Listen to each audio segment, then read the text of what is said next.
His first choice was to take panga with India. The second mistake was he started cozying up to Pakistan. Bangladesh is literally surrounded by India. You know United States is not trustworthy even during the best of times. Bangladesh में अभी 4 से 5 या 6 factions है. I wonder when India is going to completely dump this garbage bin.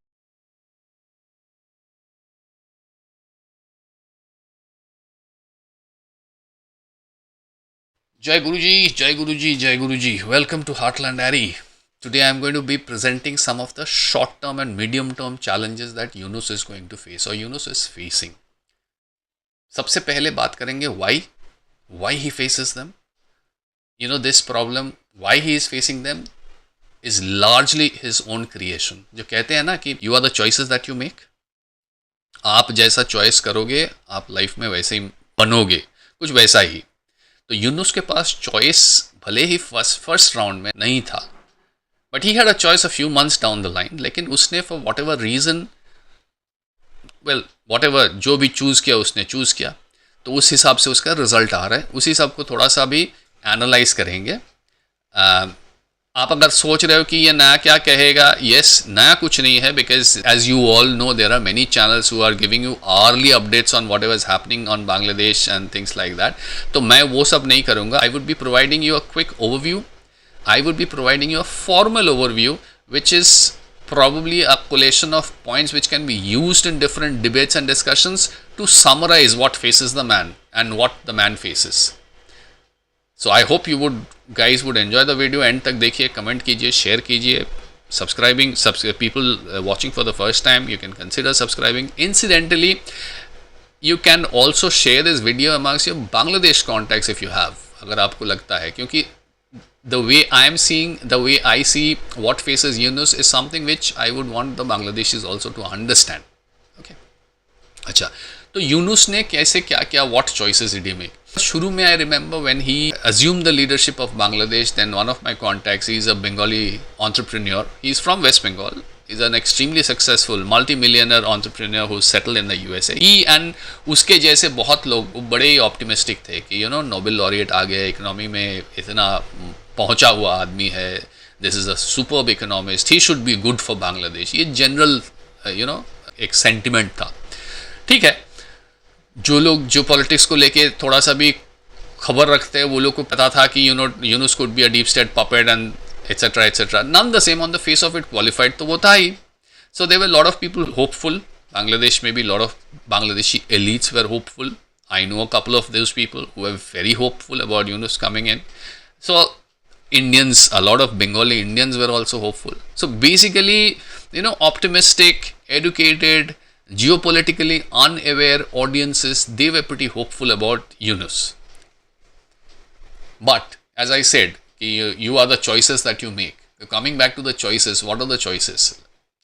देखिए, I am not going to question Yunus का first choice. ठीक है, he wanted to be the king of Bangladesh. The Democrats, which is his first choice, Democrats were ready to make him the king.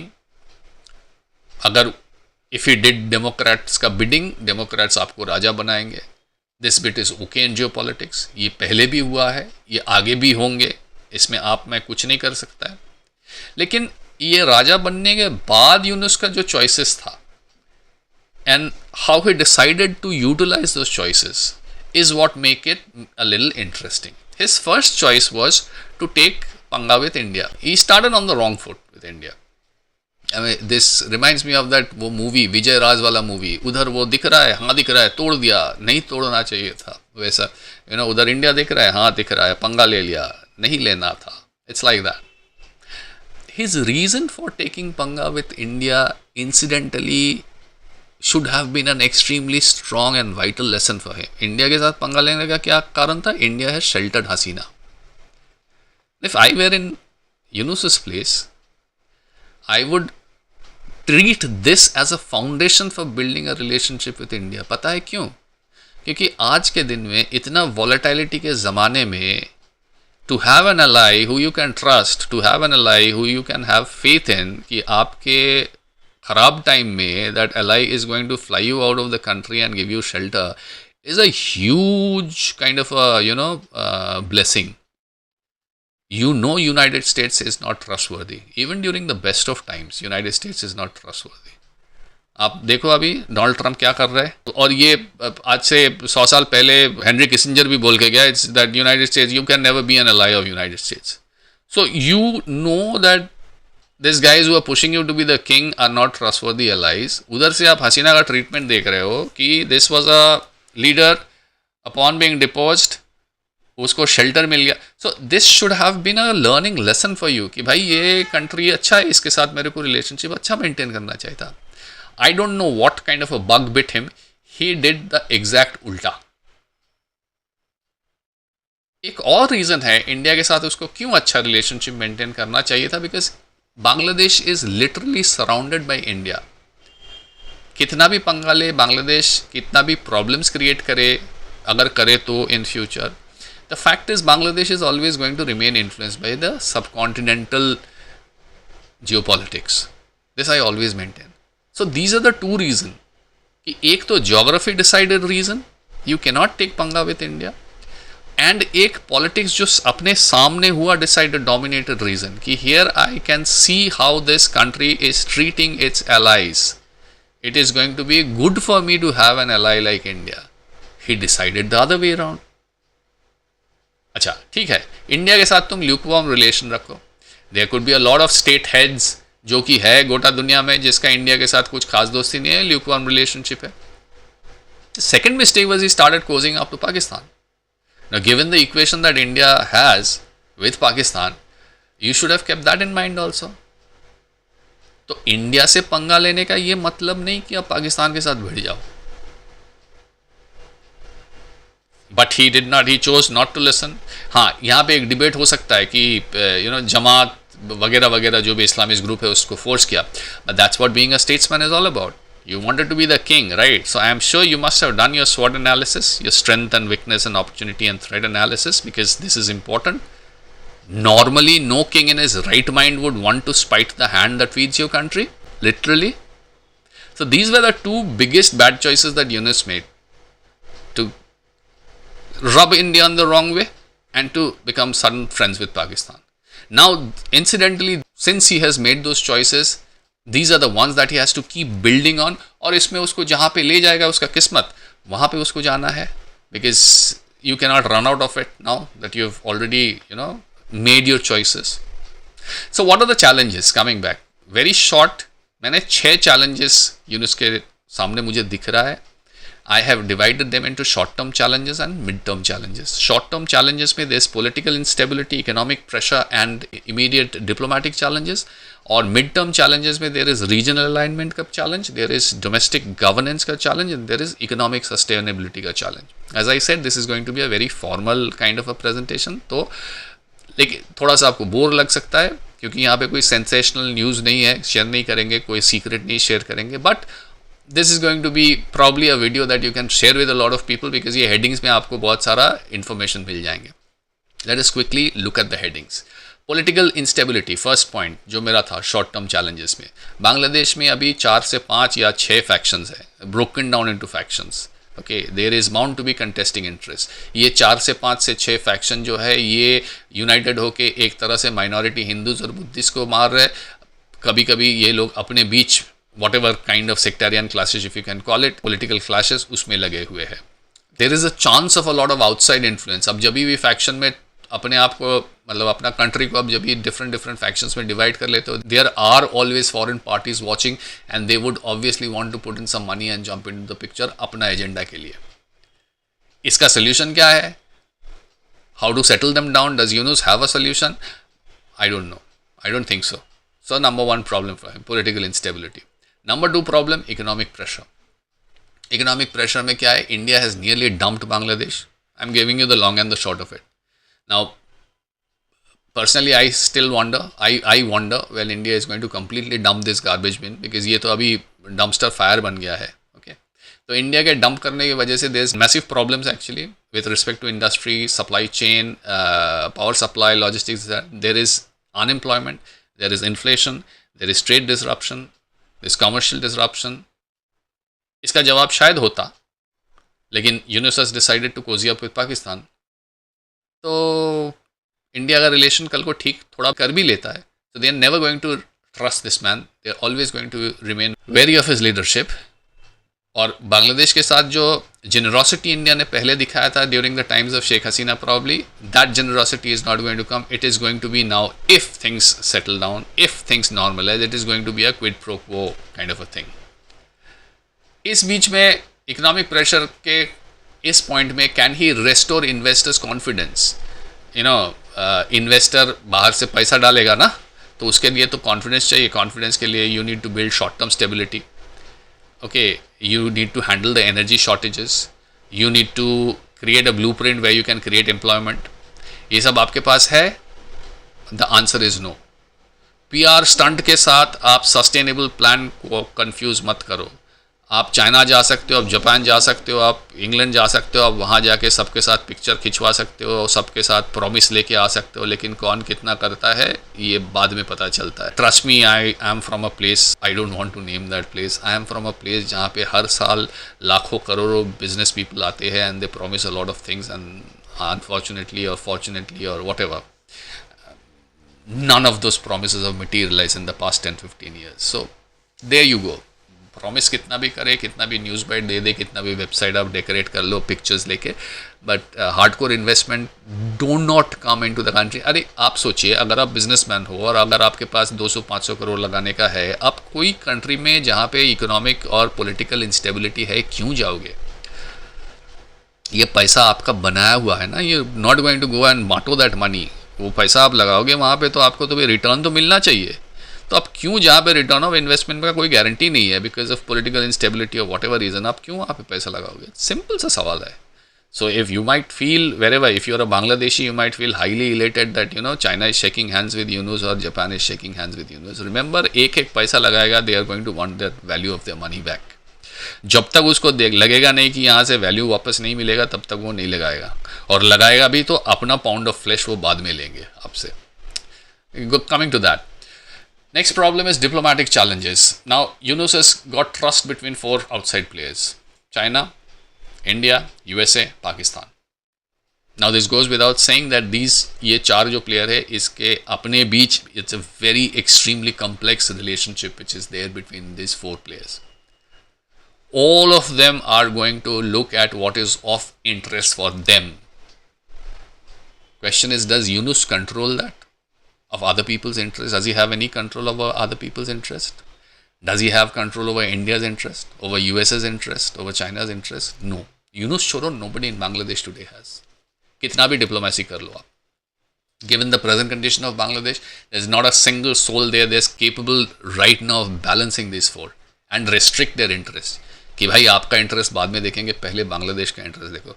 Bangladesh का interest जो देखेगा, तुम ला ही क्या रहे हो, What are you bringing into the table कि हम तुम्हारा इंटरेस्ट देखेंगे? ये नहीं होता, अगेन यू नो, ये नहीं होता, ये सब कुछ नहीं होता if you wouldn't have brought in Pakistan into the equation. So it's back again to we are the choices that we make, and whatever Yunus has chosen has resulted him in this kind of a thing. Let's talk quickly about midterm challenges. Number 1 is regional alignment. Regional alignment in a nutshell is an impossible balancing act for now. आप सोचो, balancing India and Pakistan, आप कोई एक भी point दे दो, आप कोई एक भी पॉइंट दे दो where both India and Pakistan feel that they have gained something out of Bangladesh, नहीं दे पाओगे। नॉट अ हाफ पॉइंट, एक पॉइंट तो छोड़, अब हाफ पॉइंट भी नहीं दे पाओगे। यूनाइटेड स्टेट्स और चाइना को कैसे क्या बैलेंस करोगे? United States wants to you know for some reason वो म्यांमार को डिस्टेबलाइज करना चाहते हैं। United States wants Bangladesh is help to push in Rohingya into the Rakhine state. अगर रखाइन स्टेट में आपने, ठीक है मैं मान लिया, आपने अराकान आर्मी के साथ दोस्ती करा लिया और आपने, हालांकि नहीं होगा because Arakan Army doesn't want Rohingya Muslims into their Rakhine region. चलो डिबेट के तौर पर मैं मान लिया आपने मतलब बांग्लादेश ने अराकान के साथ आपने दोस्ती वोस्ती कर लिया, आप 2-4 लाख आपने वहाँ पे रोहिंग्या को घुसा दिया। दैट एरिया, अगर ये यूनाइटेड स्टेट्स के हेल्प के बिना नहीं हो सकता क्योंकि आपके पास पैसा नहीं है, तो यूएस अगर ये घुसा दिया तो यूएस घुसाएगा to coastal region of Myanmar को डिस्टर्ब करने के लिए, बिकॉज वहाँ पे चाइनीज़ इंटरेस्ट है। फिर चाइना लग जाएगा म्यांमारी हुंटा के पीछे, उसको पैसा देगा टू डिस्टेबलाइज दिस रीजन और to see that Rohingya Muslims के not destabilise their business interest. ये इतना तो आपको पता है। So how are you going to balance, what are you balancing? अब बैलेंस करने की जगह आप तो दोनों को मतलब लड़ा रहे हो एक दूसरे के बीच। So how are you going to balance China's interest and India's interest and US's interest and Pakistan interest in your region? Pakistan का इंटरेस्ट आपको बैलेंस करना ही नहीं था अगर आप खींच के उसको नहीं लाते, फिर आपको यूएस, इंडिया और चाइना का रिलेशनशिप बैलेंस करना पड़ता। तो आपने लेके आ गया एक एक्स्ट्रा को जिसने बहुत सारा अदर चीज़ को अपसेट कर दिया। ओके, सो आप किसको क्या करोगे? आप चाइना को घुसाओगे? चाइना का इन्वेस्टमेंट आपके वहाँ पे है, कुछ चाइना का इन्वेस्टमेंट आने वाला है, वो प्रॉमिस करके गया है। अगर आप वहाँ से उसके साथ हैंडशेक करके आने के बाद अगर आप यहाँ से रोहिंग्या को पुश करोगे तो they are not going to look at it in a very good way. On the other hand आपको यूनाइटेड स्टेट्स चाहिए ही चाहिए, और यूनाइटेड स्टेट्स अगर चाहिए तो there is a fair chance, मैं ये नहीं कह रहा हूँ कि अंकल म्यांमार में घुसना चाहेंगे, but there is a fair chance कि अंकल घुसना चाहेंगे। ओके, इसके साथ साथ एक और इंटरेस्टिंग आ जाता है, वो USD1, वो डोनाल्ड ट्रंप का क्रिप्टो वाला, उसका भी विस्पर आ रहा है कि Donald Trump apparently considers Dhaka also, Bangladesh also to be one of the nodes of his private venture. Islamabad के साथ साथ बांग्लादेश को भी वो कंसिडर करते हैं।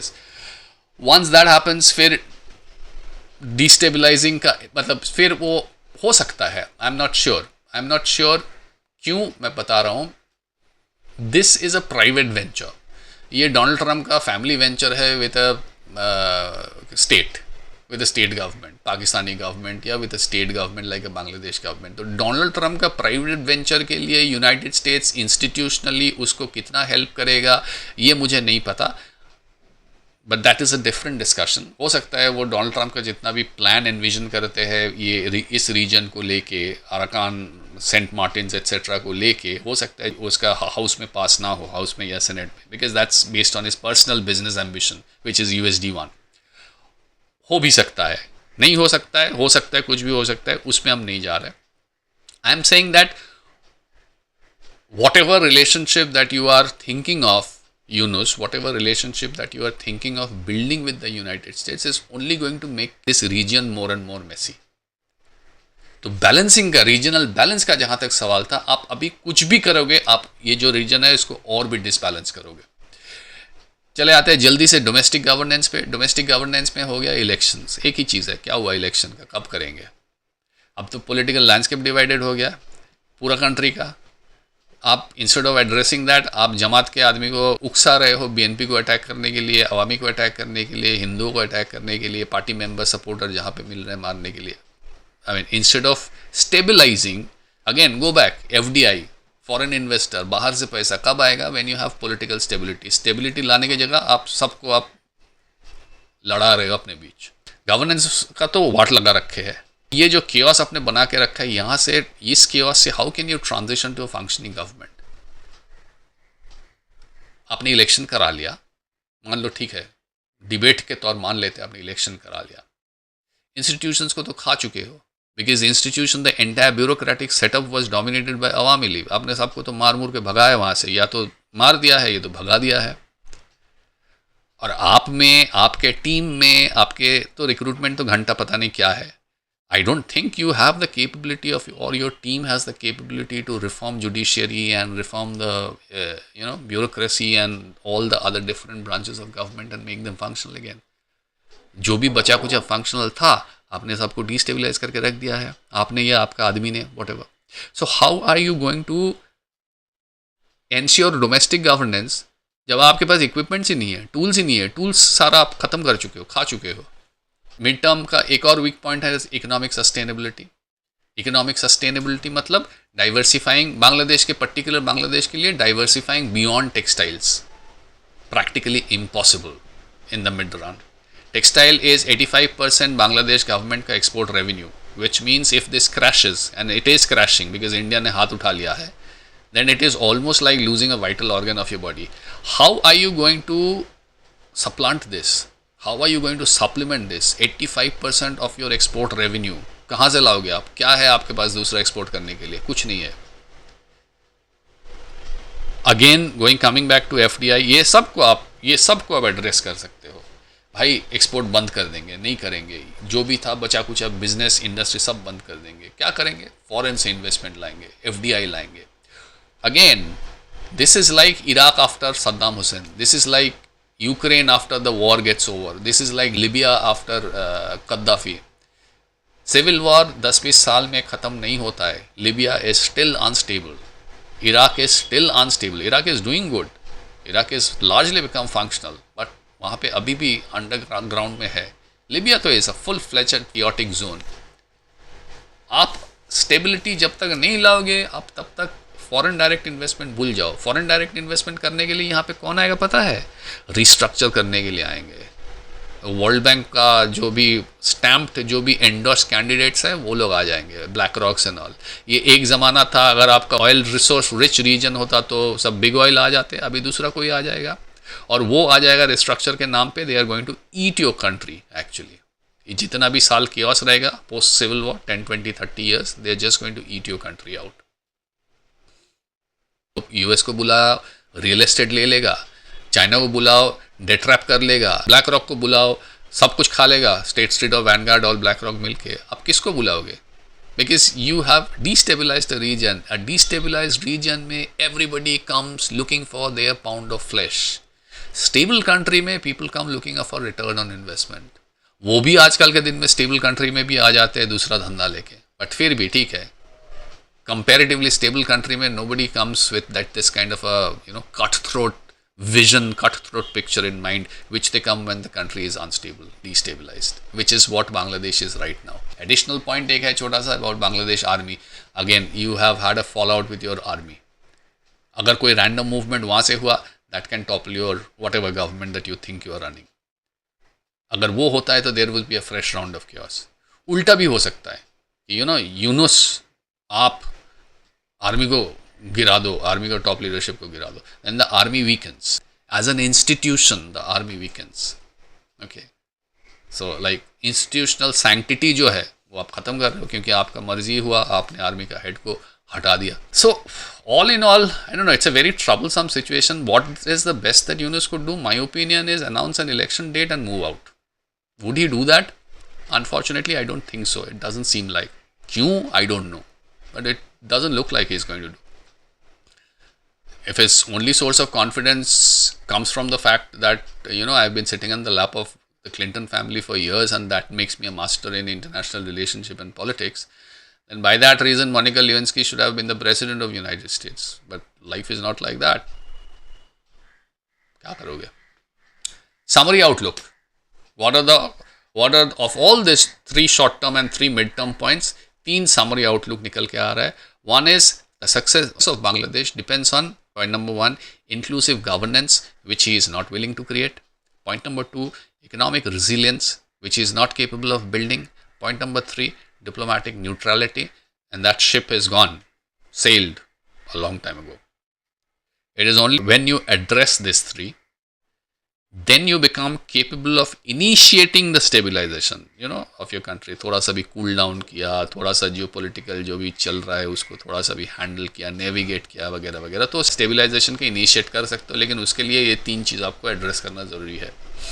रीजनल पावर को बैलेंस करना है, डोमेस्टिक डिमांड्स को बैलेंस करना है, और ये रीजनल पावर अपने आप एक स्केल में, पाकिस्तान, इंडिया, ये वो एक स्केल में ये लोग डिसबैलेंस होके अभी नाच रहा है. इधर डोमेस्टिक का 4-5 फैक्शन है, ये दोनों अपना अपना स्केल से इकोसिस्टम या स्केल ऑफ सिस्टम्स बना के बैठा है. ये दोनों को फिर आपको बैलेंस करना है. Do you have it in him? Based on whatever little I have understood, I am not going to vote for you. I am not going to vote for him. Bangladeshi people can still sit and hope for a miracle. Miracles ऐसे नहीं होते हैं, होते भी है तो miracles don't run countries. It's a good economy, it's a good state of domestic affairs, it's a reasonable international relationship that sort of runs your country, not miracles. So that's all I have today. That's all, folks. I hope you've enjoyed the video. I hope you've liked watching. I hope you've liked the point that I've discussed. Please keep sharing the video and I'll be back with the next new one. Thank you. Jai Guru.